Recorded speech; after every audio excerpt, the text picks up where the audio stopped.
segundo vídeo, vamos entrar finalmente nas primeiras moradas.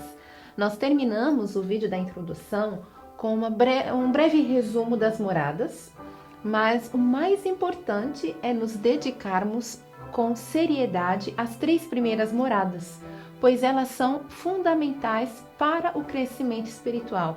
É nelas que Deus espera nossa primeira e decisiva escolha por Ele, fincando as bases para todo o progresso na vida interior.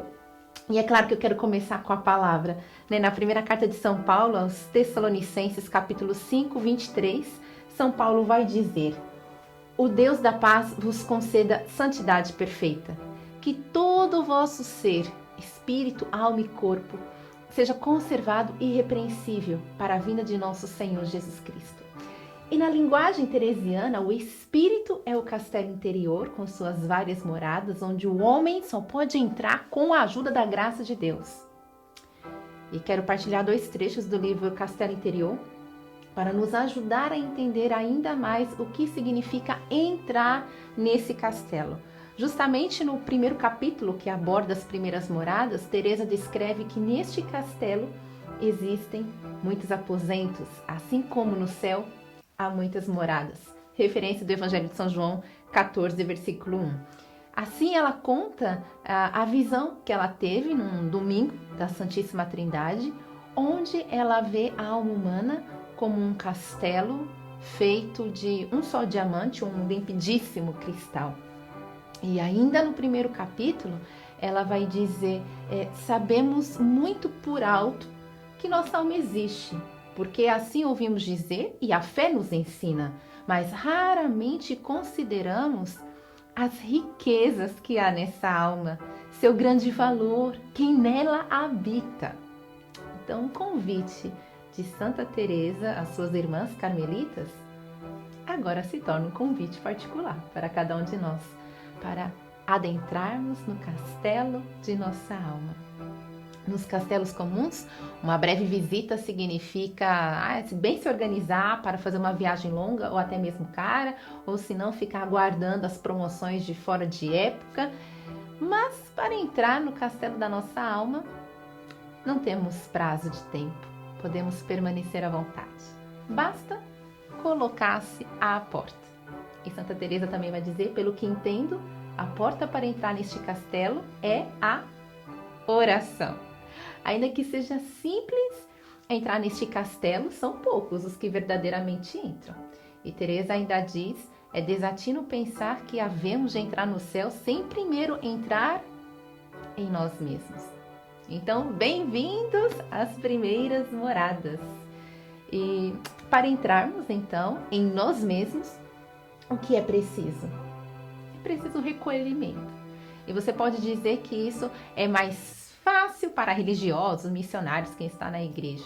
Mas não, eu repito, Santa Teresa, ela fala às carmelitas, mas também ela deixa claro que é para todos os cristãos. Você é cristão? Então também para você é possível viver o recolhimento para entrar no castelo da sua alma. E não tem como eu não pensar neste momento, né, no meu pai fundador, Padre Jonas Zabib, fundador da comunidade Canção Nova, que ele entendeu tão bem com a sua vida, que a sua espiritualidade transbordou até nas suas canções. E de forma especial tem uma canção que eu amo muito, Amor Vencerá, e ele vai dizer, e para mim vai ser a nossa oração: ouço o teu silêncio, meu Senhor, para distinguir só a tua voz. Busco o meu cantinho sem ninguém, para só contigo eu ficar. Eu te busquei no barulho, só encontrei solidão. Eu quis me encher de prazeres, e mais vazio fiquei, meu Senhor. Mas hoje te encontro na flor, nas ondas do mar, no azul deste céu. Hoje te encontro, meu Deus, num gesto de amor, sem nada esperar. Essa canção já pode ser a nossa chave de entrada no castelo. Então, ao entrarmos, iniciamos uma nova vida, revestidos da graça santificante de Deus. Essa graça nos havia sido dada no nosso batismo e a perdemos todas as vezes que optamos pelo pecado. Mas a reencontramos todas as vezes que nos confessamos adequadamente. Se permanecermos sempre caindo e levantando, e é uma expressão que o padre Paulo Ricardo utiliza tanto, nós não avançaremos em nossa vida espiritual e iremos permanecer eternamente infantis na fé. Então, muito importante, à medida que a alma vai crescendo em atos de fé, esperança e caridade, Deus lhe vai concedendo cada vez mais o acesso ao interior do castelo. E é interessante que prova para reconhecer uma pessoa santa não é procurar saber se ela teve fenômenos místicos, mas a prova de santidade está em suas obras de caridade, se ela agia com caridade extraordinária. Então, se vemos um amor extraordinário e sobrenatural em alguém, a sua origem só pode ser divina, pois não há nada na nossa natureza que possa explicar a renúncia e o sacrifício dos santos. Então busquemos uma vida de virtudes. E lembra quando eu disse que ao entrarmos no castelo, iniciamos uma nova vida revestidos da graça santificante de Deus? Então vamos falar dessa vivência, né, nas primeiras moradas, que é fundamental viver em estado de graça. Estar em estado de graça é fundamental, pois é através da graça pelos sacramentos que a alma pode se aproximar cada vez mais de Deus. Sem a graça santificante, nossa alma se encontra nas trevas espirituais, ou seja, ela está morta para a vida em Deus. Nós sabemos muito bem que o pecado rompe a comunhão com Deus e é Ele quem torna a oração espiritualmente estéril no caminho para a santidade. Para permanecer em estado de graça, é indispensável evitar todo pecado, especialmente o pecado mortal. Como podemos nos manter então em estado de graça? Santa Teresa, é claro, nos dá 3 pontos práticos. Primeiro, o exame de consciência. Fazer um exame de consciência nos ajuda a desmascarar os nossos apegos e a darmos passos concretos nas moradas, de forma particular nas primeiras. E para fazer um bom exame de consciência, a gente precisa escolher, né, um exame de consciência, claro, reservar um tempo, né, até mesmo diariamente, se possível, para refletir sobre as ações do dia e identificar onde se pecou e em quais aspectos se pode melhorar. E, claro, buscar o sacramento da reconciliação, da confissão. Então, a primeira prática para nos mantermos em estado de graça é o exame de consciência, a segunda, a confissão, e a terceira, a Eucaristia. A confissão realmente é essa necessidade de fazermos do sacramento da reconciliação uma prática regular. Que forte buscar a misericórdia de Deus que lava a nossa alma de todo o pecado e a purifica das suas desordens, imperfeições, apegos.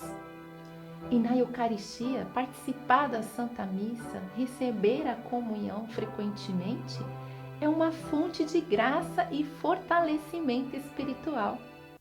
É a Eucaristia que aumenta em nós o desejo de se ofertar a Deus e ao próximo.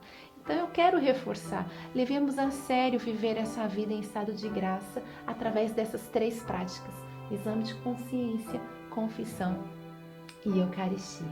E assim seremos agraciados, favorecidos de muitas graças. E mais ainda, vamos nos reconfigurando à imagem e semelhança de Deus. Santa Teresa, ela considerava lastimável a ignorância desses assuntos, pois deles depende a nossa entrada no castelo. Ela vai dizer também que ao entrar nas primeiras moradas, a alma vê uma luz radiante que ilumina todo o ambiente. Nas primeiras moradas, embora as almas já estejam iluminadas pela ação da graça, ainda se sofre de escuridão. Também é como quando olhamos para o sol e depois temos dificuldade para enxergar direito as coisas. Então, não olhemos para fora do castelo, porque a escuridão é total. Os pecados graves apagam a luz da graça santificante.